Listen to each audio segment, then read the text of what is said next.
Hi, I'm Chaya Feuerman. I'm a certified EMDR therapist and a certified IFS therapist. I specialize in treating psychological trauma. I help clients overcome devastating effects of physical and emotional abuse, sexual abuse, religious and spiritual abuse, financial abuse, and exploitation, and many other abuses. Trauma can also include car accidents, the deaths of loved ones, pregnancy loss, medical trauma, and even the abuse and exploitation by other professionals, sometimes medical professionals, sometimes mental health professionals. Sometimes it's people who pose as professionals. There can also be trauma when one has lived with a family member or a partner who has a serious personality disorder. The live session you're about to view uses mostly the EMDR treatment modality. Towards the end of the session, IFS is also incorporated. If you like what you see and you'd be interested in viewing a full IFS session, email me at cyfeuerman@gmail.com. And here's my client, let's call him Simcha. Simcha refused to sign the consent form for this live session. He insisted that he would not sue me because we're married for 31 years. Simcha is a couples and family therapist. He'll briefly explain his own work and why we decided to do this session. Hi, I'm Simcha Feuerman and I work with high conflict couples and families. Our choice today to focus on an aspect of treatment that involves both couples and individuals comes from our work together. What I have noticed is that as much as each individual can work very hard on trying to change their patterns, on working together collaboratively with their partner or spouse or family member to have a better relationship, sometimes, despite everybody's best efforts, there could be a blockage, something that gets in the way, a recurring pattern that gets triggered because of past trauma or ways in which a person was brought up or experiences that they had even early on in the relationship. And these traumas make them so triggered and so reactive that despite the best efforts of the family or couple's work, they get stuck and they become unable to manage their reactions, to manage their temper, to stop falling into negative patterns, becoming spiteful, retreating, all kinds of issues that classically I work with couples or families together. But every now and then a person is so stuck that it really makes sense for them to take some time to work individually on that aspect and on that challenge.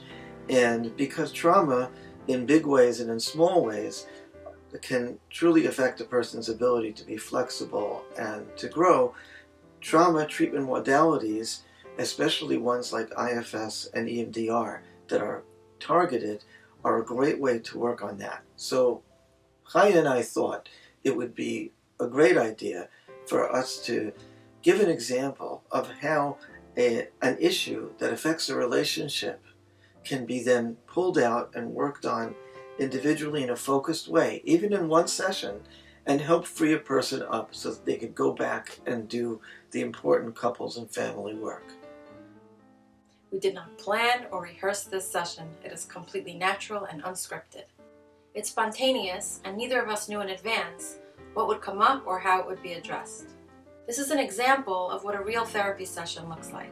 Thank you, Simcha, for your willingness to be my client today and for being a good husband on all other days. I'm here because I know that I have an issue with money, but it is really hard for me to even sort it out for myself.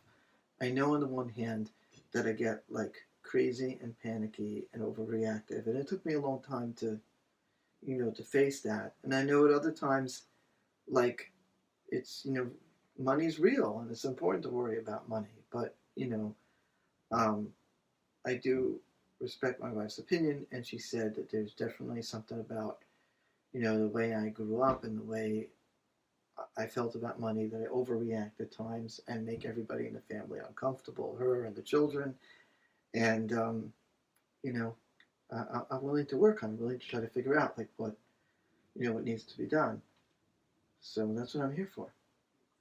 Well, that's really courageous that you're willing to face this very difficult situation, considering that you're the one that's working to support your family, and it makes sense that you're so worried about providing for everyone.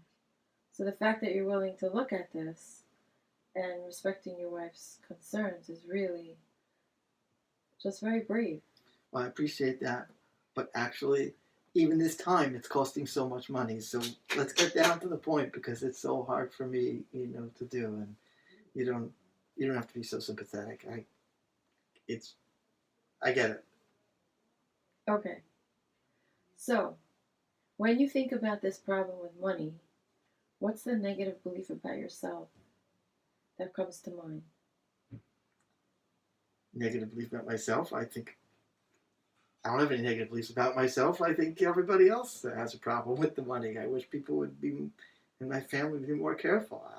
I come home at night and all the lights are on and the heat's left on, and When you see all that, the lights are on, the water's running. it maybe seems that nobody cares. That I'm all alone with this burden. Okay. Like nobody, like, come on, like. So nobody cares and you're all alone. So that's what you mean by negative belief. Yes. Okay, that's not about myself, but Oh, yes, yeah. it's a negative belief. It's about you because you're feeling alone and you're feeling like nobody cares about you. Okay. And the burden is all yours on your shoulders. That's a huge burden. Yes, that's true. It feels to me like I'm only like a half step away from disaster. I feel like I'm always being chased. Like, oh, okay, we made enough money to cover that bill, but I'm already noticing, oh, one of the kids, the sneakers, I see their soles are going in. Soon my wife's going to say they need new sneakers. When I grew up, sneakers, cost a few dollars. Now, like, sneakers are like a part of your wardrobe. I don't know what this kid's going to need. I always feel like I can barely catch up, and the next day I'm going to get hit with a bill that I can't afford. The boiler's going to break. The car's going to break down. It's just a tremendous, like, sense that I can't catch up. Yeah. Well, the concern that you can't catch up is reasonable. The fact that you feel alone and nobody cares, that's not okay. That's a good point. Maybe it would be more bearable if I had a sense that everybody was in it with me. But it doesn't feel like everybody's in it with me. It feels like I'm just a cow that they have to keep, getting the milk out of. But, it doesn't matter. They'll wake up one day, the cow will be dead. Then they'll notice. But until then, it's like the cow just keeps producing the milk. Right. So I just want to make sure my understanding is that you're in couples therapy with your wife. Yes. Okay, and you want to do some individual work on the money issue, how it pertains to you. Right, because the therapist said, and I think it was a good point. Like, after all said and done, even though maybe my wife could be more sensitive or more attuned, not maybe, she definitely could be, and it bothers me if she's not. But I kind of do. I can lose it, and get crazy, and it's outside. It's like, okay, so like let's say she spent $100 more than felt okay, and $100 is not nothing. Even a wealthy person is not going to take $100 bill and burn it, right? So I have a right to be upset, but somehow or another, I make it so much more. I mean, here I am spending a lot more money than $100 in therapy because I got upset about the $100. So obviously that doesn't make any sense. Right. I spent more money on therapy than our differences about money. Well, I like what you said before about being alone because I do feel alone. That's right. And I don't even think that's on me. I guess that goes back to the couples work. I don't know. Okay. But I do feel alone. So we're going to work on the parts that pertain to you, so that you can come back to couples therapy and feel like you have something to offer the work that you do together. You mean to say that you're going to help me with this so I can go back into the couples therapy and argue better about why I'm feeling alone? Well, if you can advocate about being alone and nobody cares, that will certainly help your couples therapy, because so far it doesn't seem like anybody knows about that part. So far it seems like you're... Well, I mean, I say it. I feel like, I'm all alone. It doesn't seem like I'm able to get through to anybody. Right. But there's stuff inside you that probably comes from the past that makes you react strongly. And you said yourself that it feels like it's oversized. True. So I want to help you with that part so that you don't have to have these oversized reactions when you're doing your couples work. Okay. So this way, the couples work will go smoother because you won't be reacting in that oversized way. Okay. You're not necessarily going to help me feel better or solve the problem, but what you're saying is that if you can help me become less reactive, then we'll be able to work on the problem too. If it turns out that people in the family are not being fair, I'll find a way to confront them that doesn't leave other damage afterward. Right. Okay, that's fair, because I'm not going to say this is all on me. I do think people are not being fair with the money. Of course. And it's not right. Absolutely, and that's why it's really, really great that you're doing the couples work too. Okay. Okay. I get that. So let's go back to what you said earlier. You said you feel all alone and that nobody cares about you. Yes. I want you to think back to the earliest time in your life when you felt that kind of feeling. Now, it's not going to be about money because when you were younger, you didn't have the burdens of the finances and supporting people, right? But there's a kind of a feeling of being alone and nobody cares. Well, actually, you kind of spoke too soon, because I remember even from an early age, like, worrying about the money, because in my family there was actually a lot of distress over money, and I had big ears and I was the youngest, so like I was exposed to all of it. So I actually kind of do remember, like, if my shoes were too tight, like not wanting to tell my parents because, like, I realized I was causing more stress. And I remember, like, even from first grade. So, like, wow, actually, I probably felt that. Like, okay. I really was worried. Like, of course, I didn't fully know, what adults did at work and what they did to make money, but I did know that they went to work and they did make money. And it seemed like my father and my mother were having a lot of difficulty with that. Work wasn't working and money wasn't being made. And I at least knew that. So you actually worried about bills even when you were in first grade? I really was. It's kind of crazy, but I really was. I mean, I could say that. Okay, yeah. I hear that. So there was so much stress about money way back when you were a really tiny kid. It's funny because to me that seems normal, but I guess now that you're reflecting it back to me, it does sound kind of crazy. I mean, I hope, I hope my kids, when they're in, first grade, are not worrying about money. I'd like them to be worried about getting good grades. If they're worrying about anything, I don't even know if I want them to worry about that, but if they're going to worry about anything, I'd like them to be worried about that. Right. That's pretty crazy. Well, that's something to think about. But it's true, I was very worried about it. Okay, so that worry carries through all the way till today. And it was an oversized worry when you were in first grade. In fact, you shouldn't have been worrying about that one tiny bit. And yet, you were extremely worried about it, that it distracted you and took over a lot of emotional and brain space that had nothing to do with you. Really, it was your parents' responsibility, and your big ears took it all in. I hate to say it, but you're right. Okay.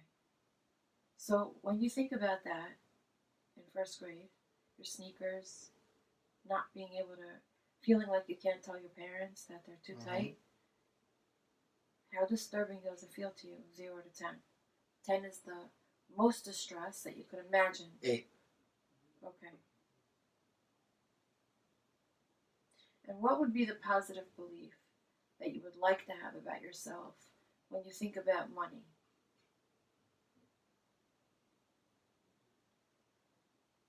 That I can handle it. That I've always admired these entrepreneurial type people. Like, I can't take risks. Like, I'm like the kind of guy that'll put the money in the CD and get 2% instead of, like, day trading or something like that. Like, I can't do that. I don't have it in me.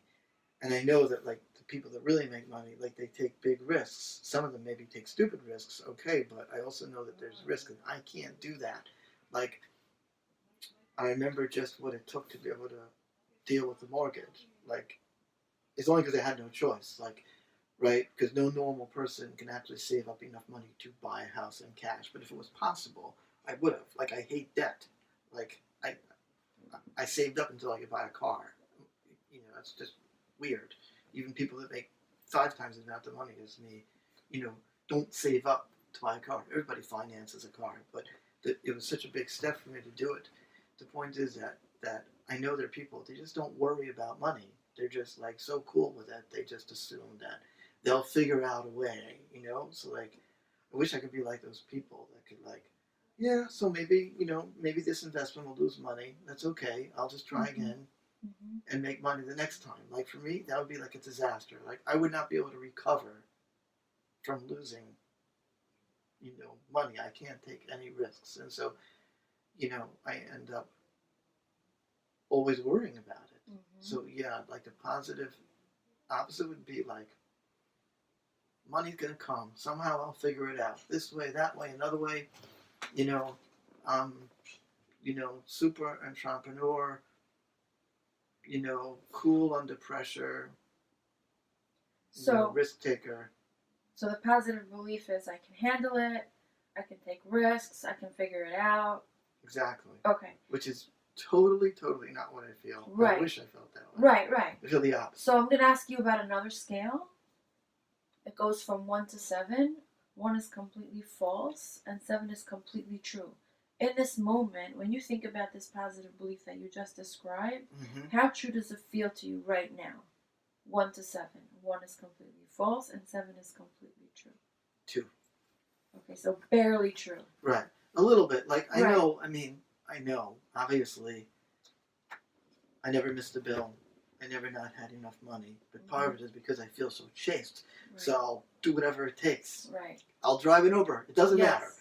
If the bill is due, I'll find a way to pay it. Right. So I know that I can always do it in the end. So there is a little belief there, but it's with a tremendous sense of dread, you know, and anxiety. Right. That what if this time I can't? Yes. And where do you feel that dread and anxiety in your body? In my stomach. Always the stomach. Yeah. Okay. Deep. Just thinking about it now, it's tight. Yeah. Okay. I used to have crazy stomach aches. Now it's much better, but when I first was married, the pain was so, the anxiety, it was unbearable. It was like maybe 20 times as bad as now, this anxiety. Now, I'm used to it. I got used to it, but incredible stomach aches. Okay. Our goal will be to help you not have to be used to the pain in your stomach. Okay. For the pain in your stomach to just go away. Okay. And for you to really believe all the way to a 7, completely true, I can handle it, I can take risks, I can figure it out. Okay. That's the work. Okay? So we're going to do some EMDR work. I know that we explained that already. You understand how it works? Yes. Okay. So you're going to listen to some music. It's going to go bilaterally one side to the other. I'm going to give you the tappers. They're going to light up bilaterally, and they're going to vibrate bilaterally. Sometimes I might ask you to look at the lights, and you're just going to focus on the questions that I ask you, and then we might pause, and I might ask you some more questions, and we're going to talk about and focus on the things that we just said. Okay. Okay?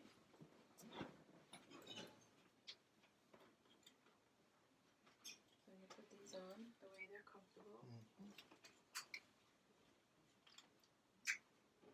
You hold these just a little bit apart and just be comfortable. Put it, however it's comfortable. Okay, I'm going to turn this on. You're going to feel the vibration. You can see the lights. See if the lights are on. Yes. Okay. Now sometimes people Can you make it a little lower? It's very loud. Yes, of course. How's it now? Good. Okay. Sometimes the sound, the music is something you might not like. Just tell me right away, and we'll switch it. It's a little weird, but I'd rather do the full package. I'll just see Well, how it goes. So just know that sometimes certain sounds could be triggering and be a distraction from the work that we're doing. So just keep it in mind. Okay. If you don't like it, we Okay. switch it, because there's no need for you to listen to something you don't like. Okay. Okay? I'm good with that. All Okay. right. You got enough stomach aches to deal with. You don't need more. Okay. So music needs to be pleasant for you. Mhm. Okay. So I want you to think about the negative belief that we talked about. I'm all alone and nobody cares, and how you needed to hold back from your parents telling them when your shoes were too tight. And notice your stomach. And you can either keep your eyes closed or you can watch the lights, whatever you want. And just focus on what it feels like inside your body. I'm all alone, nobody cares. And what that was like for you in first grade.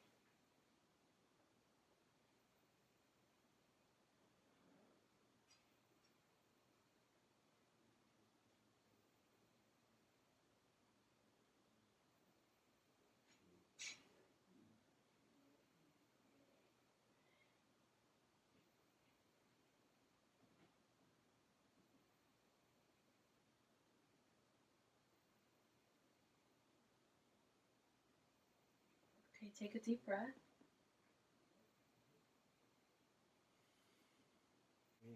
What are you noticing?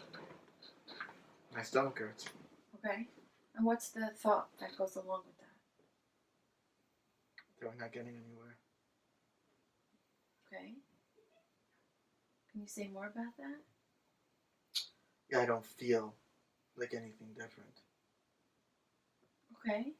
I mean, I like to close my eyes, listening to the music and feeling the vibrations, but I don't feel less anxious about this at all. Well, it takes some time.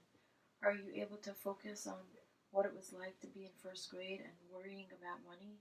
Yes. Can you focus on it while you watch the lights?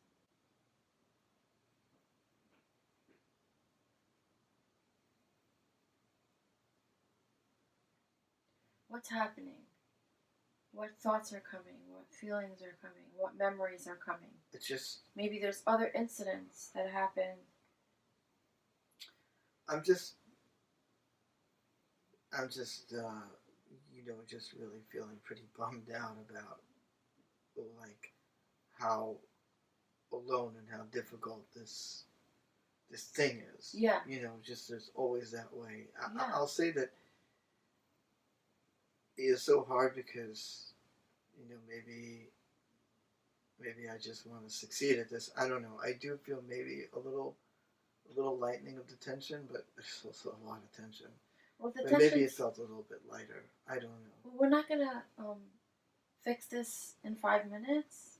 We have to really go through the pain to come out in a better place. Okay. So I'm wondering if you're feeling like it's a test, or you need to perform in some way, or you're not doing this therapy in the right way. Yeah, well, you said you're feeling really bummed out. Yes. And horrible, and like it's not getting better.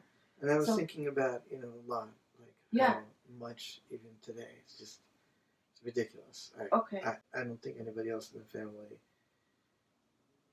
gets it really, or is willing to slow down. Not because they have to, just maybe be easier so I don't have to work so hard. Mm-hmm. Right. So that's what I want you to go with and focus on, about how bummed out you feel about all of that, what you just said. So it's going to take a little time.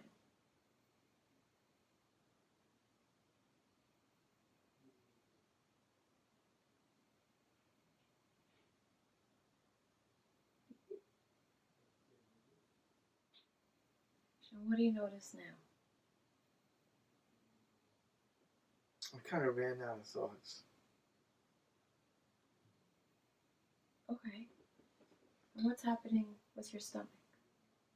It hurts, but it did feel a little bit lighter. I have to say, it's something. I not a ton, but it's surreal. It's definitely like hurting a little bit less. Mm-hmm. Okay. So just keep going with how your stomach feels and with the negative belief I'm all alone, nobody cares, and about what happened when you were little. And just go with it. I'm just so upset, that I had to be so, burdened with that. I mean, I I don't necessarily, I can't for sure blame my parents. I mean, it's not like they, you know, put me on rations, you know what I'm saying? Like, it's not like there was intention, but I'm just upset that I had to deal with all of that, and yeah, I never really stopped. Yeah. I never really stopped worrying about it. Well, that makes sense. And you don't need to blame your parents. We just need to acknowledge what that little boy went through. I just wonder, when it started. I wonder what the first time I remember worrying about it. Yeah. First grade feels right, but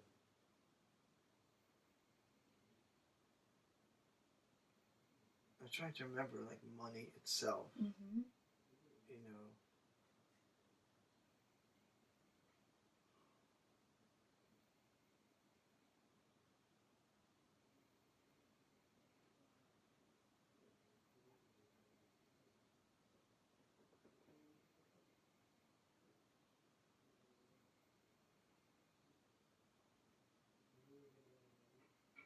I just remember feeling anxious about my mother spending money, which is weird. Really weird, but it definitely feels even earlier than first grade. Wow. I'm worrying about how she's spending money, which means that I must have somehow or another caught on that my father was worried about that, but I don't remember that exactly. But I guess I do, really. I don't know. But I do remember that. Just like, it's a lot to worry about. I remember. It's a vague memory, but it's something from kindergarten having to do with, like, buying presents, for birthdays for kids, and, like, not wanting my parents to spend money. We just stuff like that. So can you focus on that? That's really good that you thought about things that happened when you were even younger. I mean, actually, now I'm going back. I have very strong memories of second and third grade. I remember one time there was a class trip, and it cost money. You had to bring in money, and I kept, quote, forgetting to bring in the permission slip. Of course, those were the wild days where anything went in school. So probably today, if you didn't sign, the permission slip with witnesses, they wouldn't send your kid off, but they didn't care then. But I remember that I kept avoiding bringing it in, and now I'm only piecing together, probably because I was afraid to ask my parents for the money. Sure. And I remember the Rebbe, he laid out the money for me for the trip, and then he said you still have to try to get it. And, like, I broke a piggy bank, and I came in with quarters and pennies to pay him. Wow. And I remember that he sort of looked at it, and I think he figured out, I was very embarrassed, but I think he figured out, must not be a lot of money in that family. But that's pretty weird. So, like, I paid for the trip myself. That's a lot of pressure. That is a lot of pressure. That's pretty crazy. Wow. That's pretty messed up. Okay, so... Yeah, I still remember the noise and the scratched wooden oak desk and the noise of those quarters and dimes and nickels and pennies clattering on the table in front of the class. Wow. That noise. That's crazy. Oh my gosh, that is totally insane. I can't believe I remembered that. That's pretty insane. Wow. So can you focus on that, look at the lights, and think about that story? I mean, the loneliness must have been insane. That's right. I can't imagine how. I mean, what kid breaks their own piggy bank? And I guess then it was 1975 or whatever. That's right. And, to pay for yeah. their trip. And you're laughing now, and at that time it was frightening. You were all alone and felt like nobody cared. Yeah, it's pretty bad. Yeah. So spend some time. My stomach stopped turning. Good. Good, because you're paying attention to that little boy. It's pretty remarkable. Yeah. So take some time.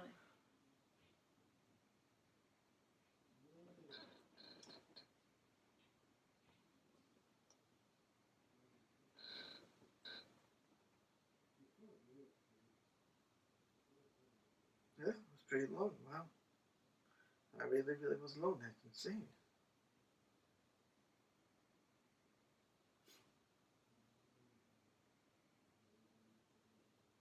It's funny, later in life, my parents felt, that I didn't come by enough or pay enough attention to them. I guess they're right, but it also looks like, part of the origin is that I guess I was pretty ticked off that they didn't take care of me. They're in the next world now, so it doesn't really matter on one level, but it sure kind of explains, a lot. Like, my siblings were able to be more generous with their time with them, and I was not, but they didn't have this experience. They grew up, we had financial difficulties later. They grew up when there actually was less financial difficulties. That's interesting. I guess you can't change the past, but I think that probably explains a whole lot about a whole lot.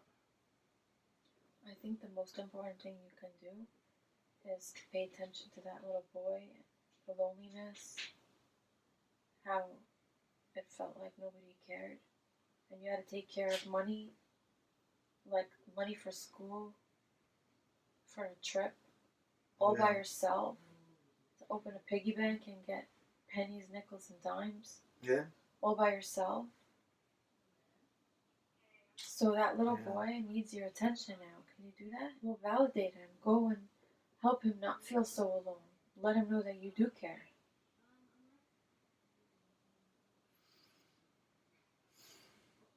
Yeah.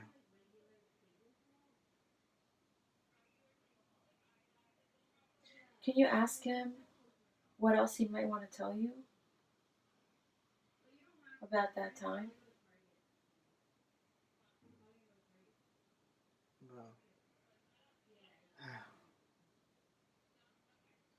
Well, it definitely, it's just, wow. I mean, this just, wow. I can't believe it. I really realized how strong this was. It's,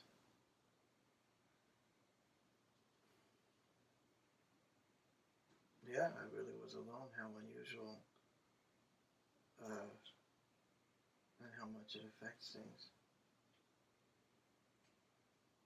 Can you watch the lights as you think about that?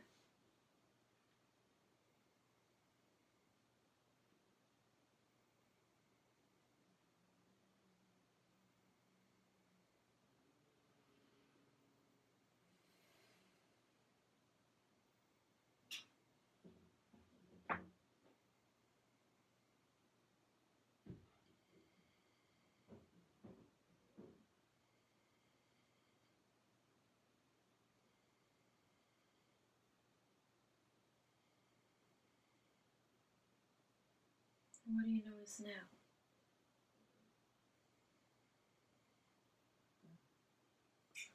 Nothing really. Nothing's, just, it's pretty profound. I mean, another memory came to me. I was very handy at a young age, and so when things would break in the house, I just would fix them. I was very good at it. When things would break in the house, I just would fix them. But again, the motivation was because otherwise a repairman would have to come. Yeah. So, I'd fix appliances like toasters and vacuum cleaners and change light switches and stuff like that. And I was able to do it also at a pretty young age, maybe like by the time I was in like 3rd or 4th grade, you know, had to repair a lot of things, which is not a bad thing. It actually comes in handy right now in life a lot. I save a lot of money because I can fix it myself, but it did come out of this, you know, out of this fear, like necessity's mother of invention, like I had to fix things, you know. It's just interesting. I'm not so troubled by that because it wasn't so unpleasant. It actually felt good to do it, but... So you got creative with the problem of worrying about money, and Well, that became a strength for you. It still is. Mm-hmm. I'm very creative. Mm-hmm. Very good at saving money, very good at coming up with angles. I just wish I didn't have to do it feeling like I'm always just one step away from failure. It would feel so good to be able to do that, you know, more like triumphantly, you know. But that would take a lot of catching up and a lot of slowing down in terms of expenses or whatever, but okay. So go back to that time in your life. When you think about all the issues that happened growing up with money, how distressing does it feel to you, 0 to 10 now? 5. Mm-hmm. I can't believe I'm saying this. Okay. I mean, I didn't think that anything would change, but honestly, yeah, it feels better. That's crazy. Okay. That's crazy. Okay. We still have more work to do, right? Because 5 is not good enough. True. Okay. So, what keeps it a 5? What is left? There's a big chunk of distress. Because I'm really ticked off at people. Yes. I don't think people are being fair, you know, in my family. I think they need to be more attuned and more respectful. Absolutely. You know. Absolutely. So I'm really mad about that. Right. No, and you have a right to be. I remember when we started the session, we talked about how we're going to help you be less intensively reactive so that you can work better with your family and not bring your past trauma with the money into the present trauma with the money, right? Mm. So we want to try to neutralize that horrible stuff that happened to you when you were little. Right? Of course, there's present day stresses about money that feel unfair to you, and you want to work better with your family, and you want them to work better with you as a team. Yeah. And feel more respected and less alone, right? Yes. So that we're gonna get to, and you're gonna work more with your wife and the couples work. But let's help you with that little boy that felt so alone and so pressured, so inappropriately having to be scared about asking for money to get new shoes, to go on a trip. Yes. All of that. So what is left over when you think about those times when you were little? And kindergarten, I don't know what you mean by what's grade. left over. I mean, it's very upsetting. So think about the memories. What is disturbing to you? You felt it was an 8, and you felt it was a 5. Right. What does the 5 represent? Still that I'm alone, that it's not good. Right. Okay. So ask that little boy to tell you more about it.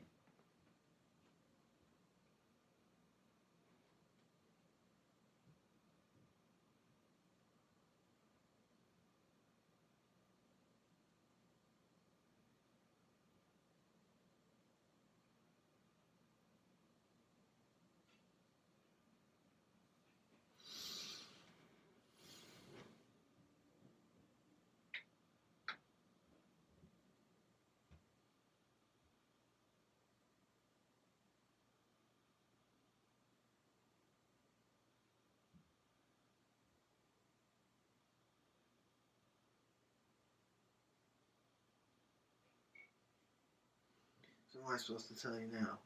Whatever you're thinking. Well, you know, that little boy, his preoccupation was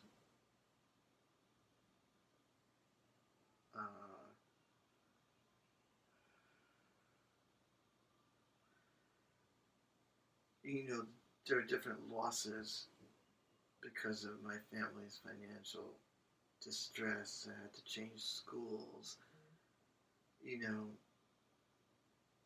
make new friends. The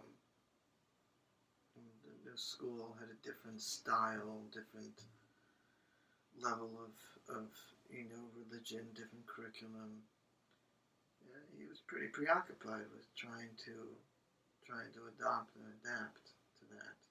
You had to work really, really hard, socially and emotionally, to overcome things that came out of financial stress that shouldn't have been your business. Yes, that's true. Yeah.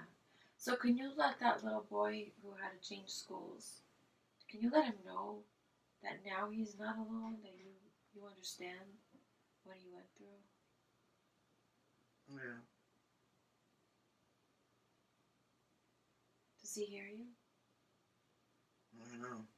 It's a long time ago. See if he wants to maybe take a walk with you, go to a park, hold your hand, and see what you can tell him so that he gets the message that you really understand what that was like for him.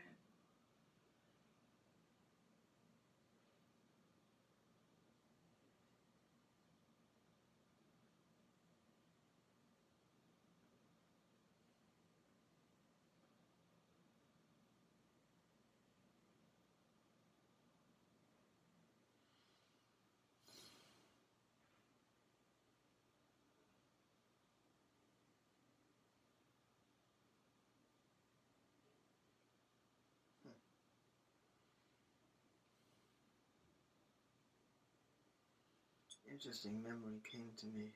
Mm-hmm. There was a birthday party on the block, and you know, they gave out as like prizes like goldfish. Mm-hmm. You know, every kid has a goldfish story. You know, where you have the goldfish, you put it in the bowl, the goldfish dies, and I remember my father, you know, kind of went with me to the store, and then we got like another goldfish, then we got like a nice bowl, and then the goldfish died again the next day or two, and then we went. I don't know. It's interesting. On this, he spent some money. That was pretty nice, actually. Maybe I guess he was trying it his own way to give me some quality time. So we went, and they had one of those aquarium specials, you know, $9.99, the aquarium and the pump and whatever. And so we got a little aquarium, and we got a few tropical fish. They died. They were constantly dying. We never could figure out why, and they always were dying. And we'd go back, and then the guy in the fish store, I still remember the name of the fish store, interestingly enough. Maybe the guy was a bit of an idiot, I don't know, but we would go back and he'd give us advice, and then they were saying something with the pH in the water, and we tried all these experiments, and within a week or two the fish would almost always die, which is weird, because people, I mean, these were not like exotic, you know, freshwater fish, which, you know, whatever it is, that whole thing, you know, those fancy fish. I don't know, that was kind of strange, but maybe it's, I guess there's a certain, it's funny because my father spent all his time with me on Sundays, you know, helping me with this and spending the money, and then again and again, and the fish were always dying, and but I guess it's also a weird kind of metaphor for how the environment never was right.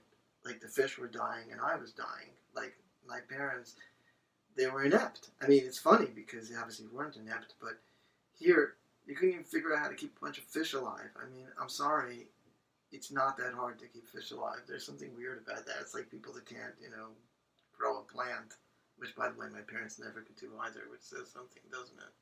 That's weird. They actually never, they get plants and they try watering it and they die and the fish would die. I don't know. I think like somehow they just didn't know how to make the environment work, which is kind of sad because there was effort. I have to say, it's not nothing to go with a kid and get the fish tank and set it up and feed. I remember on Pesach, there were all these shilas, you know, about what to do, and we bought a vacation feeder, and then we sold the fish tank. Like, it was really, you know, my father was into it, and he did his best. because the fish food was chametz.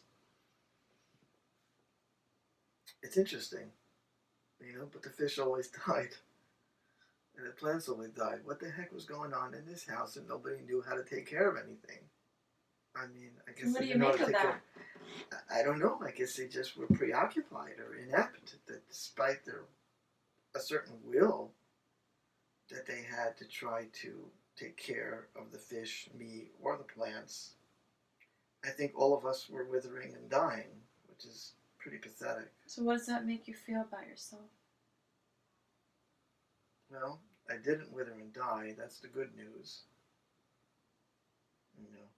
Be funny. Find me one day in the bathtub like a dead goldfish. But no, I didn't wither and die. But it is kind of weird. It does say something about how somehow the environment just couldn't figure out there were toxins. The pH was wrong, and it just kept killing things off.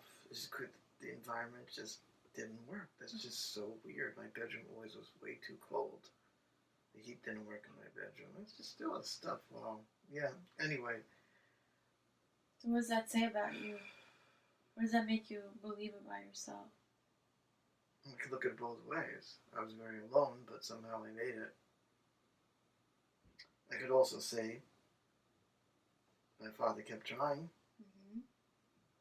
but wow, somehow he couldn't succeed. So you That's were alone pretty funny. and you made it. Yeah, both. Can you focus on that? Yeah.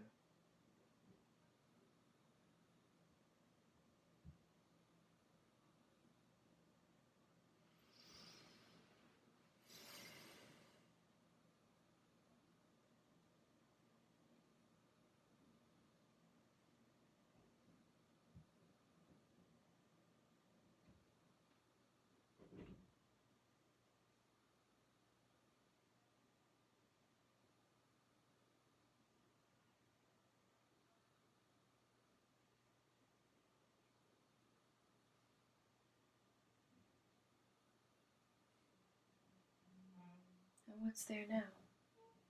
Well, my stomach hurts, I think. Mm-hmm. It's pretty upsetting. Mm-hmm. Ask it what it wants to say to you. It wants to yell and scream. Okay, can you let it?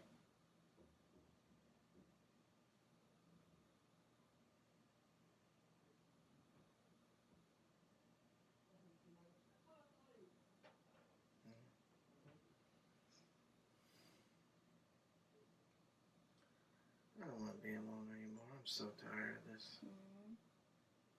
I'm so tired. It's exhausting. It really is. I just don't want to do this anymore. So what do you want to tell that little boy that went through all of that? Stop fighting it. Stop fighting so hard. Can you tell him in a supportive way so that he knows that you understand?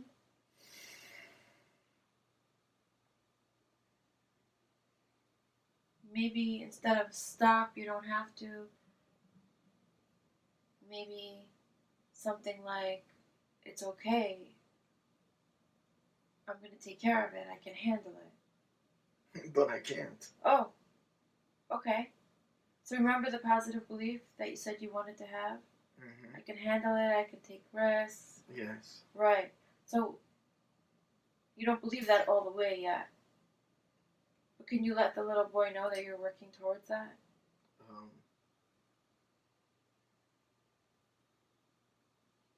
Yeah. Yeah. Okay. So now, when you think back to being little in those early years, how distressing does it feel to you, 0 to 10 now? Not so bad, actually. This doesn't make any sense, but I have to say I feel a little better.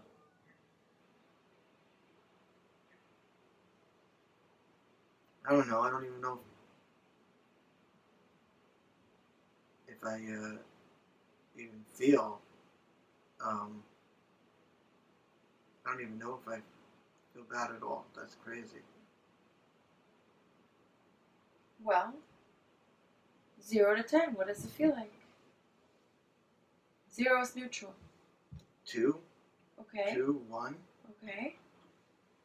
So, what's left over from those years?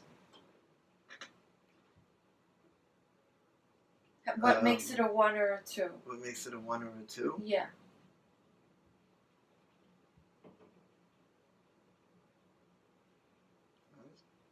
It's still not okay. It's still Right. lonely. That's so, right. Yeah. Yeah. You know, So what does the little boy still need from you? I don't know what he needs. Come on. I don't know what he needs. Ask him. He knows. He wants to be told that the adults have it under control and that this is not his problem. Right. That he just should focus on what makes a child successful and happy. Is that a reasonable request? It's a very reasonable request. Do you agree with it? That he's not responsible to be worrying about that? Yeah, but I'm still worrying about it. Okay. But does he deserve to have the adults worry about it? Yes. Okay. Yeah. So can you let him know that his need and his request is reasonable and perfectly okay? Yes. So let him know. Okay. Ask him if he hears you and he understands what you're saying.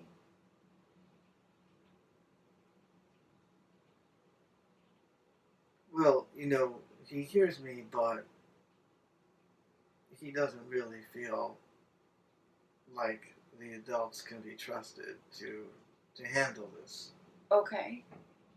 That's fair because you did not trust the adults around you. Right? Right. Yeah. So that makes sense. That he Yeah. doesn't trust you. Yeah. Okay. So can you I let did him know? not trust adults Yeah. quite a bit. Right. My teachers neither not. Can you let him Yeah. know that you know that? You Yeah. remember that clearly? Yeah. He's not alone. Let him know that he's not alone in that. You really understand what he went through. Mm-hmm.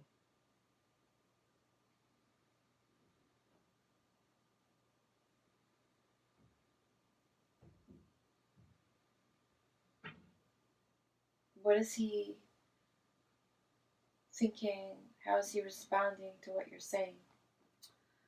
Look, he's hearing it. But he has his,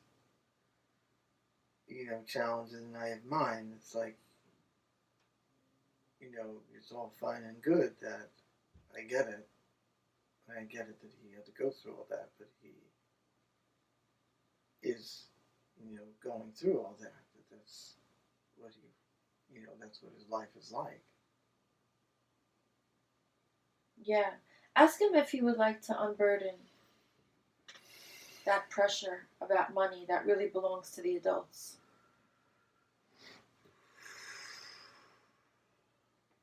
Hmm. Now that he knows that you're there. Well,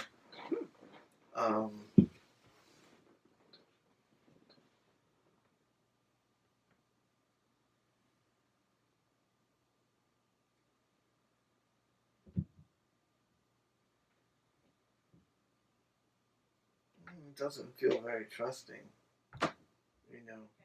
So you're saying he doesn't trust. Not at all. Okay. Can you let him know that you and I are sitting here and talking about this and strategizing? We both care about him very much. Mm-hmm.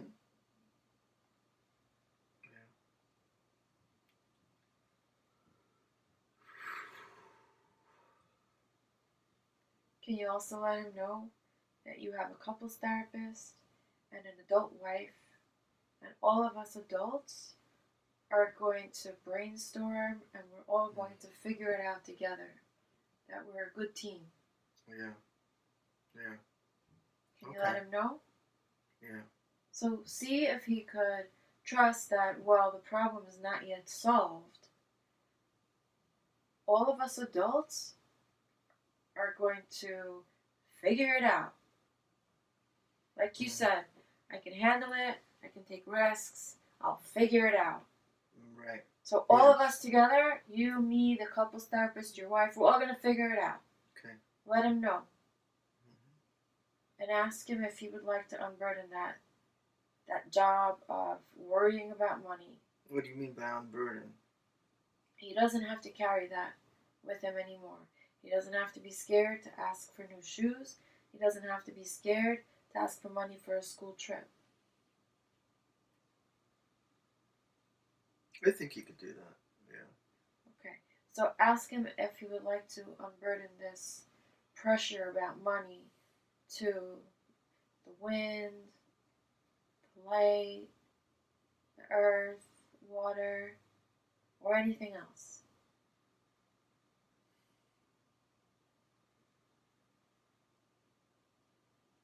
I think water. Does he want to do that by himself, or does he want you to go with him to unburden to the water? For me to go along. Okay. What kind of water does he want to go to? It's the ocean. Okay. Not the ocean. Does he know which ocean he wants to go to? It's a nice tropical one. Mm-hmm. Nice clear water. Can you take him? Mm-hmm. So go ahead and do that.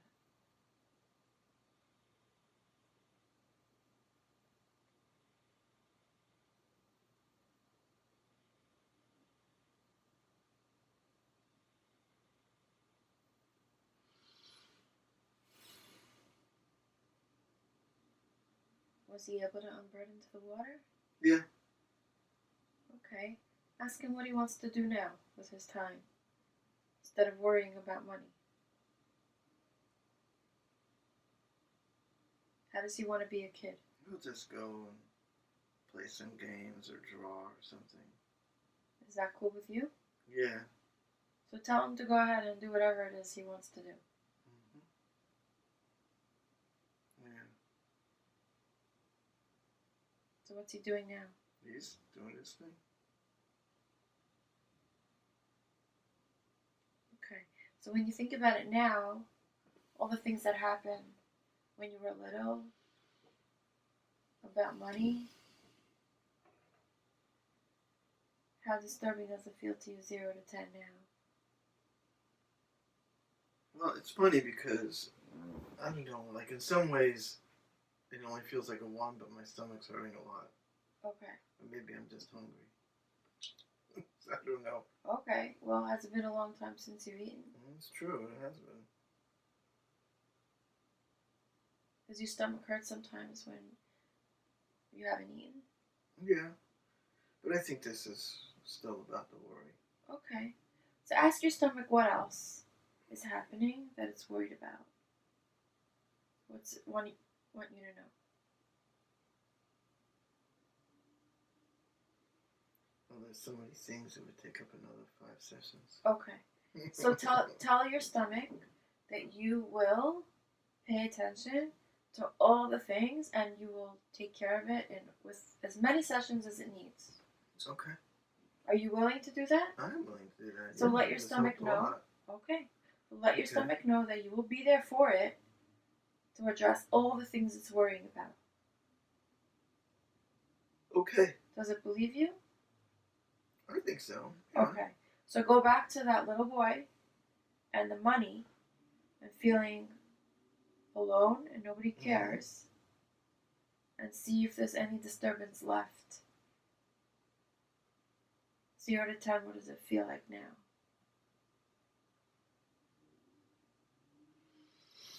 I think it's fine. I think he's fine. Does it feel neutral now? Yeah. So are we down to 0? Well, you know, my stomach hurts, but Right. I do feel less anxious about things. Okay. So now remember the positive belief, I can handle it, Mm-hmm. I can take risks, I'll figure it out. Yeah. How true does that feel? 1 to 7. 7 is completely true, 1 is completely false. Like a 4. Okay. Maybe a 5. Uh-huh. So in the beginning, it felt like a 2. Yeah. Mostly not true. Mm-hmm. And now it feels 4 or 5, so a lot more true. Yeah. You have a lot more work to do. Mm-hmm. And as you said before, your stomach is still hurting, so there's still lots of stuff. Yeah, but It it does needs to hurt be- less. I have to say it hurts It less. hurts less.